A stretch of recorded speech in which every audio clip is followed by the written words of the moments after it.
Class 3, we're going to cover verbs. Now, verbs are actions, and understanding verbs is a very important concept in the English language. In the last class, we covered nouns, and if you haven't seen that, please check the sequence again. It is our second class. And to build your foundation of the English language, you got to understand verbs. Now, what is a verb? It's simple. It's an action. Okay, so if we say the bird is flying, flying is the action, which means that is the verb. Someone is cooking, walking, talking, even sleeping. Anything that is considered an action will be a verb. Okay, remember that, guys. That is the simple definition. Now, let's look at the tenses. Again, we know there is present, past, and future. These are the three tenses we have. Now, how do we use verbs in these tenses? If you can master this, you'll be a genius. All right. Now, when we talk about the present tense, things that are happening right now, we say to walk. So it's just the verb itself, walk, and to listen. So it's the verb, the action, to listen. But when we talk about someone else, we call it the third person. So it's not you, it's not me, it's a third person. In that case, we would say walks. We would put an S at the end. An example of this is Sarah walks. Now, you're not Sarah, I'm not Sarah. Sarah is the third person. You and me are the first and second persons. Sarah is the third person, someone else. When you talk about them in the present tense, you would say S with that. So Sarah walks daily. Sarah listens to me daily. These are things that are happening daily, monthly, or in the present tense, and you put an S next to the verb. When we talk about the past tense, things that have already happened, you use ed at the end of the verb. So we say walked or listened. Sarah walked yesterday in the park, and listened to my instructions yesterday. When we talk in the future, there are two things you can use. You can use will, or you can use going to. For example, Sarah will walk tomorrow, or is going to walk tomorrow. So the next sentence would be, Sarah is going to walk tomorrow. Sarah will listen to you tomorrow, or Sarah is going to listen to you tomorrow. Both are okay. There's a little difference in how or what situations you have to use them in. We'll cover that later on. But for now, remember, you can use will or going to for the future tense. Okay, now let's look at some examples. And these are examples similar to what I was explaining earlier. Have a look. You can pause the video and read these sentences. Then an exercise for you is to try to make your own sentences using these verbs here or some of your own. Next, we'll look at an important lesson on auxiliary verbs. These are verbs that are used before the actual verbs to help explain the verb. Here's what I mean. When we talk about this sentence, they are waiting for the bus. This is a common sentence. This is in the present tense, more on present continuous, but don't worry about it. This is happening in the present moment. They are waiting for the bus. Now, here the word are comes before waiting. And this is also a verb. Remember, waiting is a verb itself. It's an action that we are doing. Now, when you put are, is, am, these words before the verb, they're called auxiliary verbs. It is a definition, just remember it because we will discuss it later.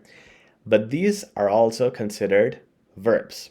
They are waiting, she is talking, I am walking. These verbs help the main verbs in the sentence. Okay? Now we'll look at some examples. I am swimming, so the am is the auxiliary verb. And in this case, I am a chef. In this case, am is your main verb. It's not auxiliary because there is no other verb in this sentence. It's not I am cooking fish, right? The cooking or the action is not there. So if you have only one verb, it is the verb itself, it's not auxiliary. But if you have two verbs, I am swimming, so swimming is the main verb, the main action, and the am would become the auxiliary verb. Now, let's look at some examples. These are some sentences where you have verbs and auxiliary verbs. Try to figure out which ones are verbs and which ones are auxiliary. Try doing that. You can pause the video. Now I'm going to get to the answers, and these are the answers. So check these out and explain to yourself why something is auxiliary and why something is the main verb. Do you understand in these sentences why these are being used in this fashion? If not, feel free to comment with your questions and I'll be happy to answer and solve your confusions. Now let's move on to our next lesson. We're going to talk about modal verbs now. Modal verbs are verbs that are like these. Now, these show the probability of something happening in the future. You know, it might happen, it might not happen, it will certainly happen, like for sure, or it might certainly not happen. So these things are where it is maybe, maybe not, and the words you see on the screen are the ones that are used as modal verbs. These are the common examples. Can, could, may, might, shall, should, will, would, must, have. Okay, let me show you in some examples what I mean. You should go to bed early. Now here, should is your modal verb.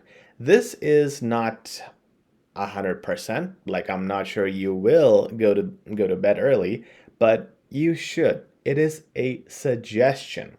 Now, another one is she might like the flavor of ice cream.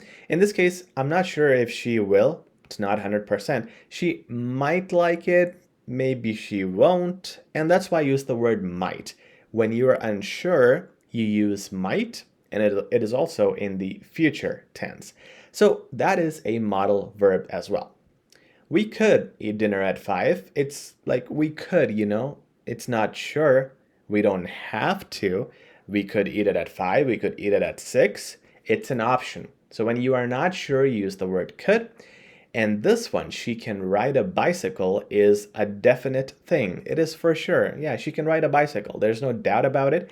This is more sure. But in this case, the word can is not going to be considered an auxiliary verb. It's going to be considered a modal verb because it is expressing the degree of certainty. Can, could, might, these express these things are for sure, are not for sure. Now the challenge for you is, can you make sentences using modal verbs and auxiliary verbs? And can you tell me in the comment section which ones are exactly the auxiliary verbs and which ones are modal verbs? I'll help you out in your answers, in your struggles. Feel free to subscribe, like, and share as well. This is lesson number 3. Coming up is lesson number 4 with a lot more information, and soon we'll be getting to the tenses, past, perfect, future, present, continuous. Really excited about that, and if you like this video, please share and like as well. Really appreciate it.